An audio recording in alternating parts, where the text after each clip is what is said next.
श्रोताओं नमस्कार। क्षेत्रीय समाचार एकांश के कोविड-19 विशेष कार्यक्रम में मैं आपके साथ हिना जोशी छेत्री।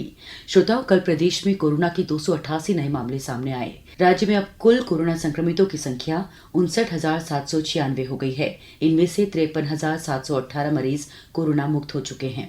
श्रोताओं, पर्वतीय क्षेत्र की ग्रामीण महिलाएं घर परिवार कृषि बागवानी की जिम्मेदारी तो स्वयं संभालती ही है, वर्तमान में वो इसके अतिरिक्त अन्य कार्य करके आर्थिक रूप से सक्षम भी हो गई हैं। यहाँ हवालबाग विकासखंड के ग्राम सरकार की आली में रहने वाली धर्मा बंगारी 22 सालों से खेतीबाड़ी का काम करने के बाद बड़ी बनाने का काम कर रही हैं। इससे पूर्व वो उसी स्थान पर कच्चे मकान में रहती थी। बड़ी बनाने और बेचने पर उन्हें इतना लाभ हुआ कि उन्होंने एक अच्छा घर भी बना लिया है। पर्वतीय क्षेत्र में बड़ी बनाने का काम हर घर में होता है। ये अत्यंत पौष्टिक होती हैं। बड़ी कामकाजी लोगों और किसानों के लिए कम समय में तैयार होने वाला पौष्टिक भोजन है। धीरे धीरे पर्यटकों और विदेशी पर्यटकों की मुख्य पसंदीदा डिश बनता जा रहा है। धर्मा बंगारी ककड़ी पापड़ की बड़ी के अलावा मलका और मूंग की दाल की मंगोड़ी बनाकर देहरादून स्वैच्छिक संगठन को उनकी मांग के आधार पर भेजती हैं। उन्होंने घर में एक ट्रक सामान बनाकर स्टोर कर रखा है। इसके अलावा वो प्रवासियों को भी उनकी मांग के आधार पर ही भेजती हैं। वो आज महिला जागृति समूह की 10-12 महिलाओं को भी बड़ी बनाना सिखा रही हैं। ये सभी महिलाएं आत्मनिर्भर हैं। धर्मा बंगारी के प्रयासों के फलस्वरूप आज बाजार में भी महिला उपभोक्ता सहकारी समिति के माध्यम से ये आम जन को उपलब्ध हो रही है। यहाँ बड़ियों का प्रचलन प्राचीन है और अब गांवों से शहरों तक इसका प्रचलन बढ़ रहा है। मेरा नाम धर्मा बंगारी, मैं अल्मोड़ा से ये सरकार की आली से हूँ। मैं ये बड़ी और मंगोड़ियों का कारोबार करते हैं, अकेले करते हैं, लेकिन मेरे समूह भी करता है इसमें काम। मैं इस काम को 22 साल से कर रही हूँ और इन बड़ियों को मैं देहरादून भेजती हूँ, एनजीओ में दिल्ली भेजती हूँ, नैनीताल भेजती हूँ, हल्द्वानी भेजती हूँ और जो यहाँ के लोग प्रवासी वहाँ विदेशों में बढ़ गए हैं उनकी भी डिमांड रहती है, उनको भी भेजती हूँ।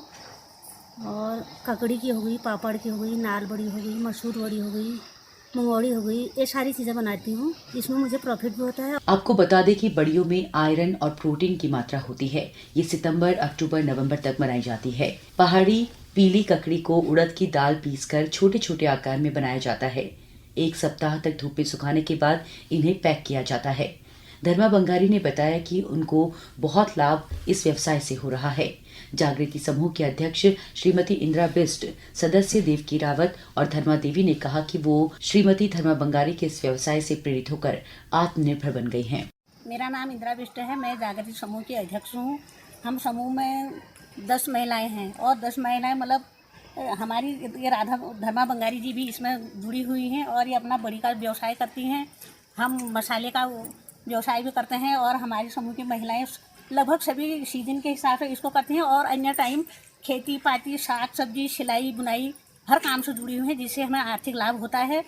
और हमारा एक संगठन बना हुआ है जिसमें महीने में एक दिन हम मीटिंग भी करते हैं, अपना आय व्यय जो भी हमारा लेखा जोखा है उसको भी रखते हैं और हमारा अपना सहयोग भी बना रहता है एक दूसरे के प्रति।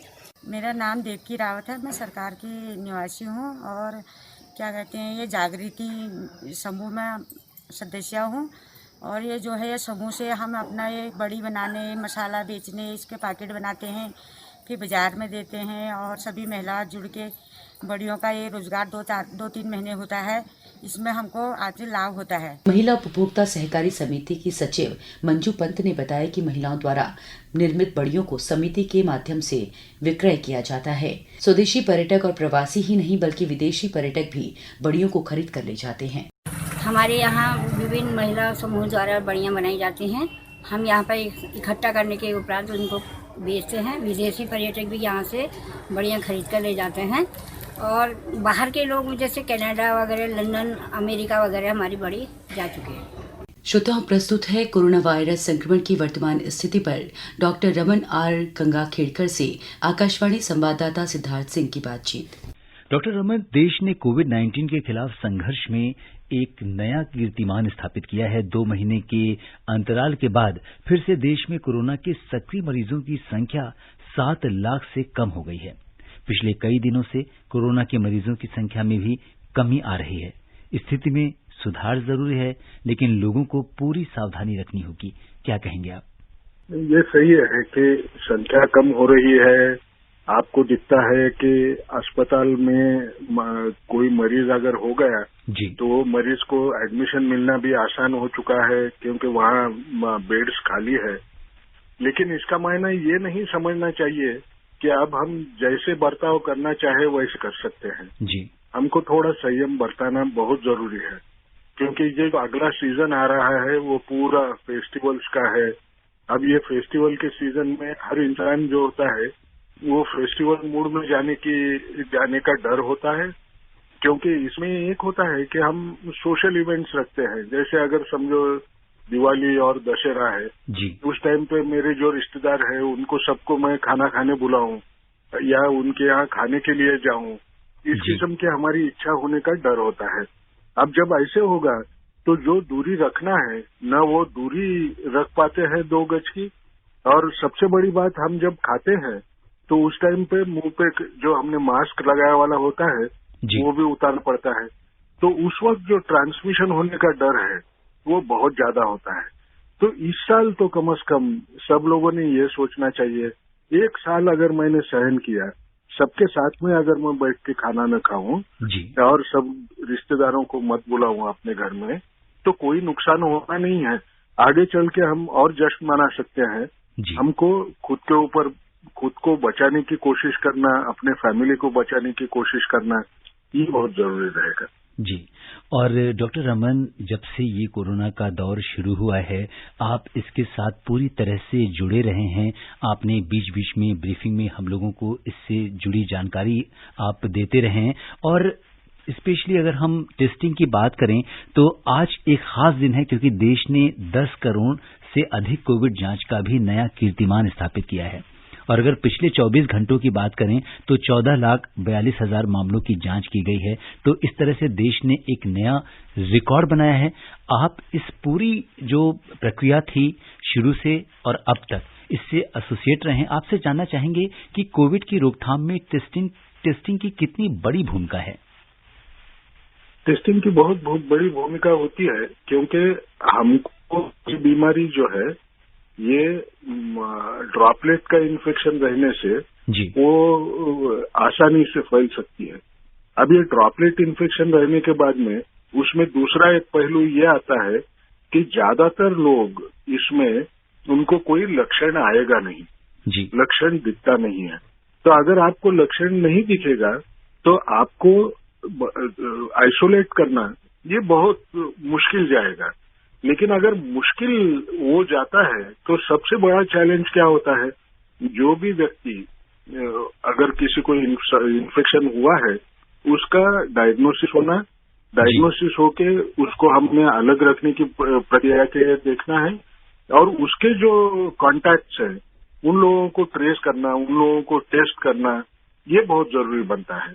और अगर टेस्टिंग रहता ही नहीं इतना जी, तो हम इतने लोग ढूंढ के नहीं निकाल सकते थे कि जिनको ये बीमारी लगी हुई है जी, और उसकी वजह से ये समाज में पूरा फैल जाता था।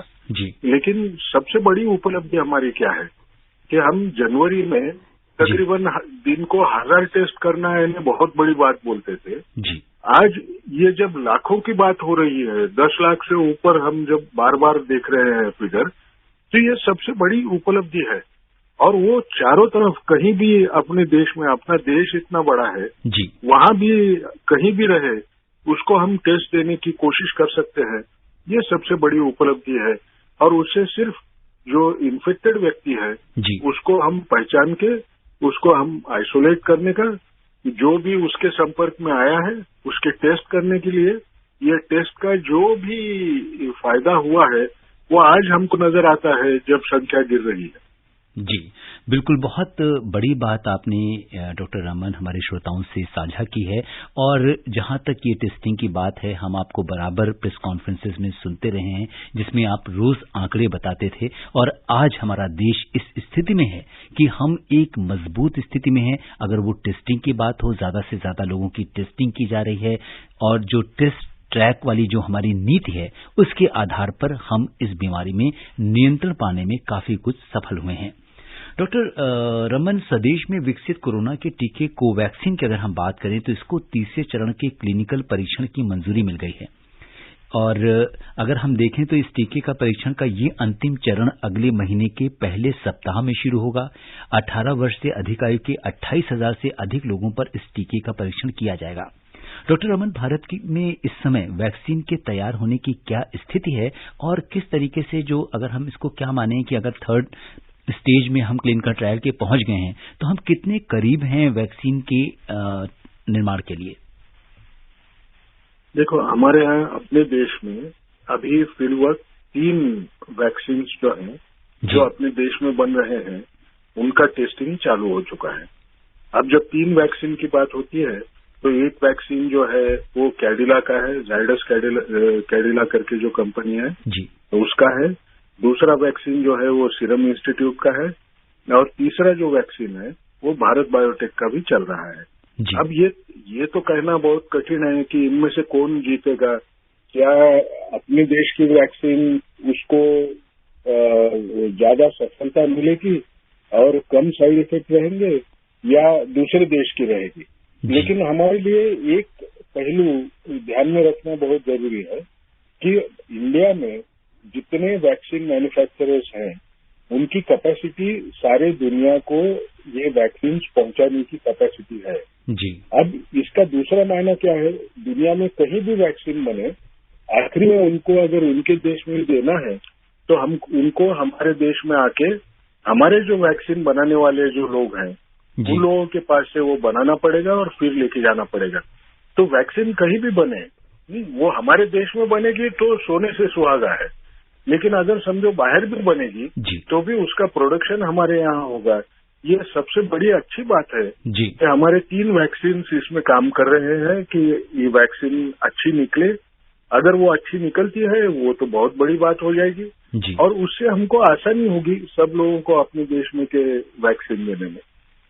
जी बिल्कुल, और जब तक वैक्सीन नहीं आ जाती या इसका कोई कारगर इलाज नहीं आता, हमें सावधानी नहीं छोड़नी है और जो 3 उपाय इसके हैं उसे हमें करते रहना है।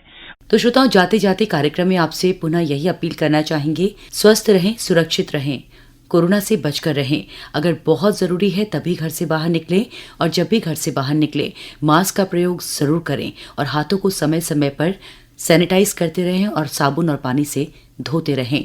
सामाजिक दूरी का ध्यान रखें और एक जिम्मेदार नागरिक की तरह अपनी जिम्मेदारियां निभाएं ताकि आप कोरोना से सुरक्षित रहें और लोगों को भी इससे बचा सकें। नमस्कार।